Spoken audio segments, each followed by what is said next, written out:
En 5 ans de pouvoir, il n'a pas effectué un seul voyage en dehors de son pays allant en Europe. En 5 ans de pouvoir, pas un seul voyage pour aller en Europe, pour aller voir des investisseurs. Il n'a pas fait tout ça là.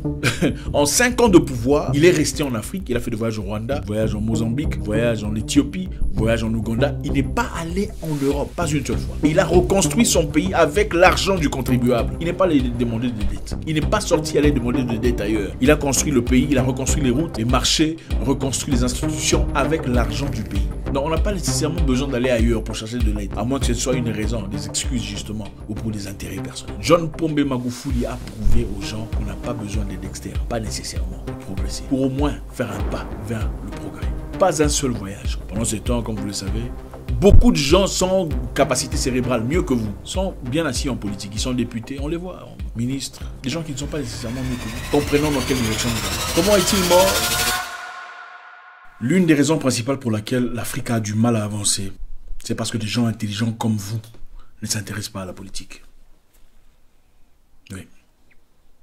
C'est des abrutis souvent qui sont bien placés. C'est des abrutis qui font des vidéos sur la politique, défendant l'indéfendable, des bêtises. Vous savez, il n'y a pas de mauvais peuple. Le mauvais peuple n'existe pas. Il n'y a que des mauvais leaders. Quand le leader est bien dans ses bottes, le leader est fort, le peuple devient fort. Quand le leader est stupide, la population suit. Les gens ne font que exactement ce que font leurs leaders. C'est un peu comme dans la maison. Les enfants sont généralement le reflet de leur papa ou de la discipline qu'ils reçoivent à la maison. Un homme qui bat sa femme, très souvent vous remarquerez, son papa battait sa mère. Ou n'a jamais eu de papa carrément. Le peuple reflète l'image du leader. Quelqu'un disait, chaque peuple reçoit le leader qu'il mérite. Ce n'est pas faux. C'est très facile d'accuser le leader, oubliant que le leader fait partie simplement du peuple, de la mentalité du peuple. Aujourd'hui, on va parler d'un sujet très intéressant. John Pombe Magufuli, l'ex-président tanzanien, paix à son âme, que beaucoup connaissent et certains ne connaissent peut-être pas. Aujourd'hui, en son honneur, nous allons développer un sujet à son égard pour montrer combien c'était un homme extraordinaire, un président avant-gardiste, considéré par beaucoup comme le meilleur président de l'Afrique, en tout cas de son ère, et peut-être le deuxième après Sankara de tout le temps. On va voir dans quelques éléments, on a prévu 10, mais ça sera peut-être plus ou peut-être moins. Qu'est-ce qui particularise ou particularisait John Pombe Magufuli? Pourquoi était-il extraordinaire? On y va. En 2015, John Pombe Magufuli, le président tanzanien, l'ex-président tanzanien, entre au pouvoir. Et on organise une fête annuelle, la fête de l'indépendance, que vous connaissez certainement chez vous aussi. La fête que les Africains ont chaque année pour célébrer leur indépendance, entre parenthèses. Une indépendance inexistante. Bref. Pour organiser la fête de l'indépendance, il fallait dépenser beaucoup d'argent pour faire la fête, évidemment. Et John Pombe Magufuli dit niet. Il n'y aura pas de fête. Il n'y aura pas de fête tant que des populations tanzaniennes seront en train de mourir de choléra. Parce qu'à l'époque, d'après lui, il y avait des personnes qui mouraient de choléra. Après avoir fourni quelques recherches, on a découvert qu'il y avait à peine une 70aine de personnes mourant de choléra à l'époque. Et il a dit, il n'y aura pas de fête de célébration de l'indépendance tant que des Tanzaniens mourront de choléra. Il a supprimé cet événement. Mais qu'est-ce qu'il a proposé en retour? Au lieu de dépenser de l'argent qu'il fallait dépenser dans les salles, dans les fêtes, vous savez, les Africains adorent les fêtes, il a bloqué les dépenses des millions de dollars pour investir cet argent dans la construction de la route venant de Morocco à Mwenge, pour ainsi diminuer l'embouteillage qui se présentait chaque soir. Donc, au lieu de dépenser l'argent dans la fête, comme le font généralement les présidents africains qui adorent les fêtes, les célébrations et l'honneur, il a dit, il n'y aura pas de fête. On prendra cet argent de fête et on va dépenser ça pour la reconstruction de la route de Morocco à Mwenge pour éviter l'embouteillage. Qu'est-ce qu'il propose en contrepartie? Il dit que chaque Tanzanien se présente dans les rues de Tanzanie, les rues de leur ville, et commence à nettoyer. Et qu'est-ce qu'il a fait? Il a commencé comme un vrai leader. Il est descendu lui-même sur le terrain et a commencé à nettoyer. Vous imaginez un peu, un président de la République qui descend dans les rues et commence à nettoyer, enlever la saleté avec ses mains, s'il vous plaît. Les choses que beaucoup de personnes n'oseraient pas faire. Beaucoup de personnes sont beaucoup trop... Vous savez, les politiciens africains, vous remarquerez, aujourd'hui sont d'ailleurs beaucoup trop grands pour porter leur propre sac. Même pour porter son sac, il faut qu'il y ait quelqu'un derrière. Parapluie, ou il faut que quelqu'un porte ça.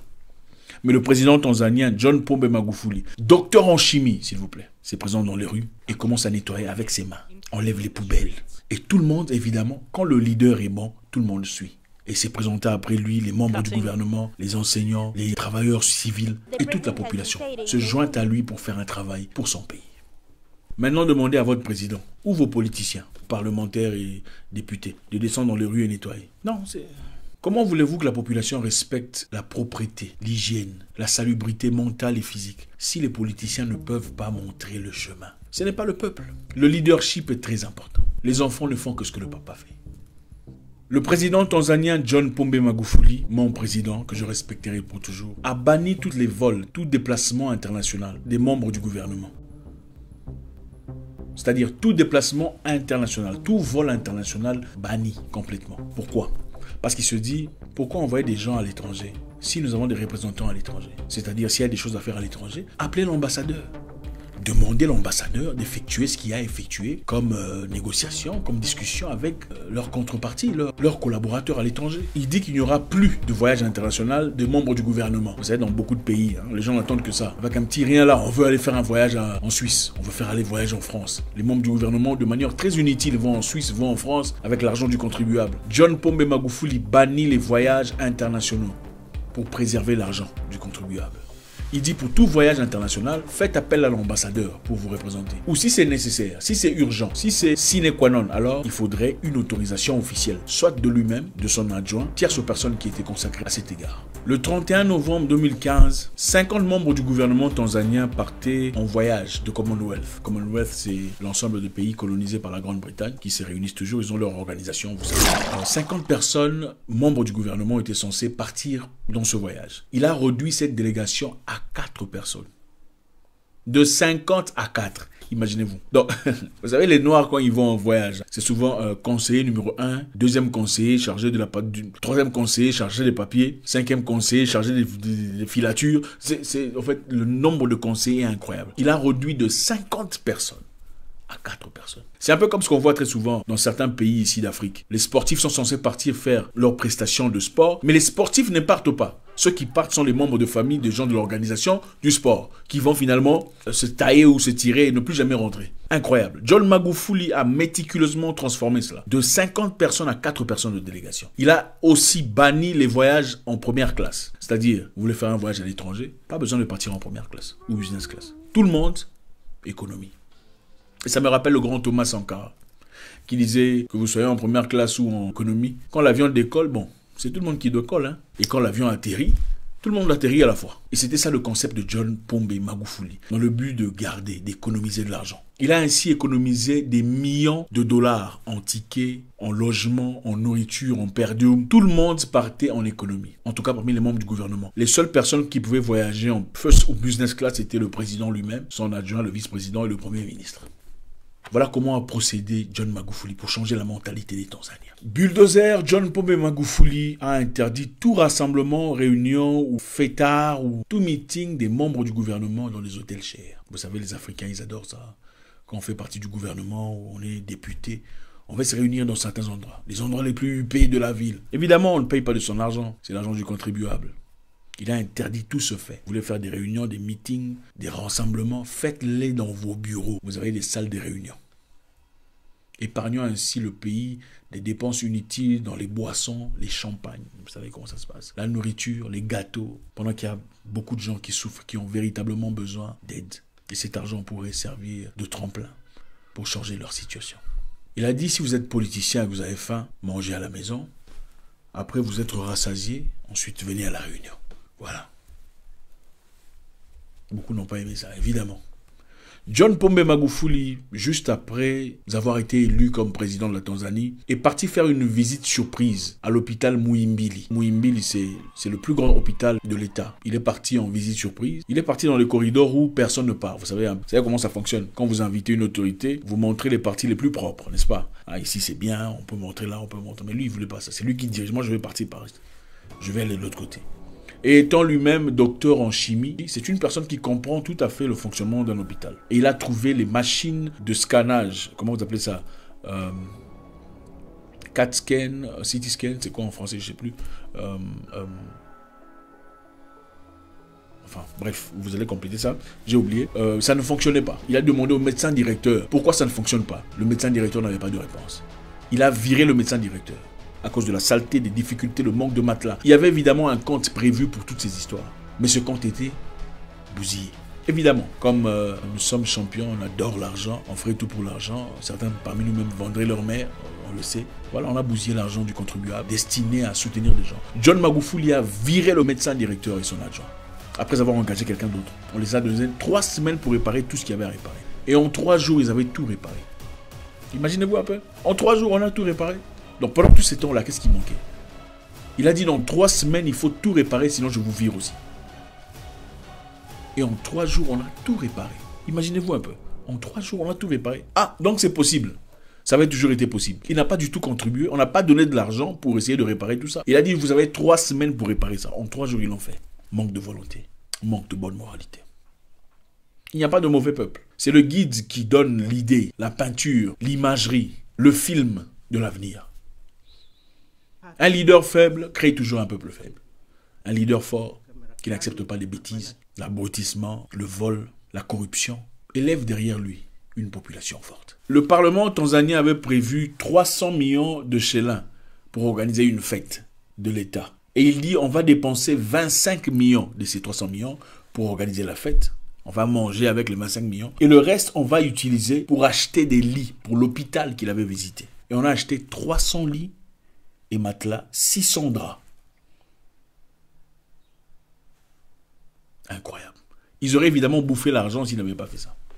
En fait, ça arrive très souvent. Il y a un budget qu'on donne pour tel ou tel élément, un budget pour organiser un événement. Très souvent, on n'atteint jamais le maximum du budget. Disons qu'on a donné un budget d'1 million de dollars, pour simplifier, et l'organisation a coûté 200 000 dollars. Vous pensez qu'ils vont rembourser les 800 000 dollars? On ne le fait jamais. On ne le fait jamais. Jamais on ne fait ça. On fait un voyage au nom du gouvernement et on remet l'argent qu'il faut. Pourquoi? Mauvaise moralité. Basse moralité.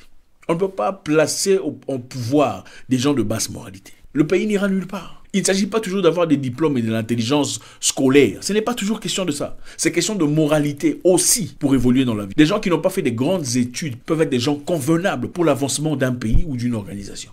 Avec l'argent destiné à la fête, on a rétabli l'hôpital pour l'avancement et le bien-être du peuple tanzanien. Au pouvoir, John Magufuli a réduit le nombre de ministères de 30 à 19. Donc il y avait 30 ministères en Tanzanie. Il a réduit cela à 19. Pourquoi? Parce qu'il a compris que 11 étaient inutiles. Malheureusement, aujourd'hui, dans beaucoup de pays, on fabrique même des postes qui ne servent absolument à rien pour se faire de l'argent. Et comme le disait, celui qui devient riche à travers la politique est un voleur. On ne peut pas devenir riche à travers la politique. On ne devient pas politicien pour acheter des villas. On devient politicien pour améliorer la vie des gens. Pour changer la condition de vie du peuple.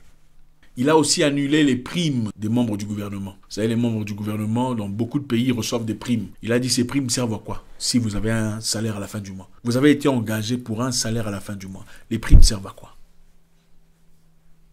Et je pense que c'est une très bonne idée. Parce que quand on réduit les salaires des politiciens, c'est là qu'on commence à trier les vrais politiciens. Parce qu'il y a les politiciens qui veulent le bien-être, l'avancement, le développement du peuple. Et les politiciens qui sont là pour s'acheter une villa et une Jeep.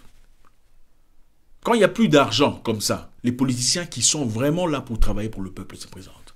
Ils seront les seuls à rester. Les autres iront faire le commerce ou le marchandage quelque part. Parce que leur objectif, c'est de l'argent. Il a annulé les primes des officiels, encourageant d'être satisfaits de leur salaire. Il a aussi dit aux ingénieurs liés à l'État, pourquoi avez-vous besoin d'être coucoulés dans des voitures V8 qui n'ont absolument rien à voir avec votre travail? Pourquoi avez-vous besoin de rouler dans des voitures V8? Vous êtes ingénieur. Il faut chercher des pick-up qui ne sont pas nécessairement V8, qui vont en accord avec votre travail. C'était une personne qui n'était pas là pour s'enrichir. Il était là pour l'amour du peuple. L'éducation civique et morale est primordiale. Au-delà de tout, l'enseignement, l'intelligence, les qualifications, la spiritualité, l'éducation civique et morale est très importante. Sans laquelle, on aura toujours des bandits, des escrocs, des aventuriers, des profiteurs, des opportunistes, des parvenus en politique. John Pombe Magufuli a transformé radicalement son pays en très peu de temps. Un seul mandat, 5 ans et quelques poussières. Dans d'autres pays, on vous dira, à notre arrivée, le pays était complètement par terre. Donc, on a besoin de 20 ans, si pas plus. Il n'avait pas besoin de tout ça.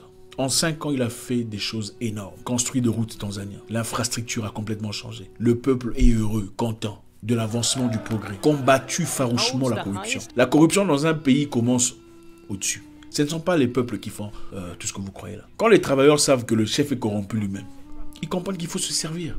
Mais quand ils savent que quand on est corrompu, on va en prison, on subit des conséquences, on est mis à nu, on est ridiculisé, comme on le fait dans un pays de l'Afrique de l'Est, les gens commencent à changer. Le leader détermine la direction du peuple. John Pombe Magufuli, comme vous le savez, était une personne qui remettait tout en question. Avec l'événement qui s'est passé récemment, vous connaissez très bien, je ne donnerai pas les détails, il a refusé de s'incliner à l'idée internationale. voulant ainsi préserver l'intégrité de son peuple et leur indépendance mentale, qui est très important pour la libération d'une nation. Aujourd'hui, nous le célébrons, John Pombe Magufuli, le meilleur président d'Afrique de sa génération, et pour beaucoup, juste après Thomas Sankara. Beaucoup de gens souhaiteraient avoir des présidents qui... Un homme qui ne s'exprimait qu'en Swahili. Il n'avait pas de complexe, oh, la papier, les travails. Il n'a pas de complexe d'articles, tout ça, comme les francophones, les francolâtres. Il s'exprimait tout le temps en Swahili, sa langue maternelle, pour valoriser sa nation.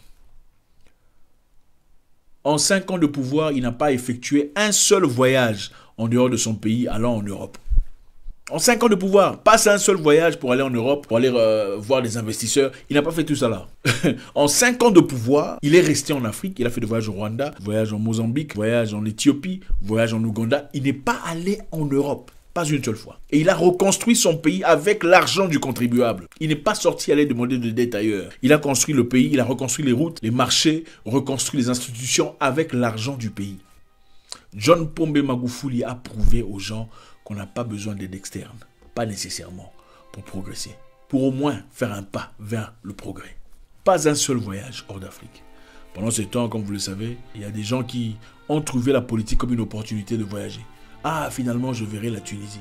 Finalement, je verrai Singapour. Ce ne sont pas les raisons pour lesquelles on est en politique. L'une des raisons pour lesquelles l'Afrique souffre aujourd'hui, c'est parce que vous, les gens intelligents, ne dites rien. Vous n'êtes pas impliqués. Vous, les gens intelligents, êtes absents de la scène. Si vous ne vous occupez pas de la politique s'occupera de votre avenir. Il y a beaucoup de gens moins intelligents qui sont associés à ces instrumentations. Beaucoup de gens sans capacité cérébrale, mieux que vous, sont bien assis en politique. Ils sont députés, on les voit. Ministres. Des gens qui ne sont pas nécessairement mieux que vous. Absolument pas. Soyons impliqués.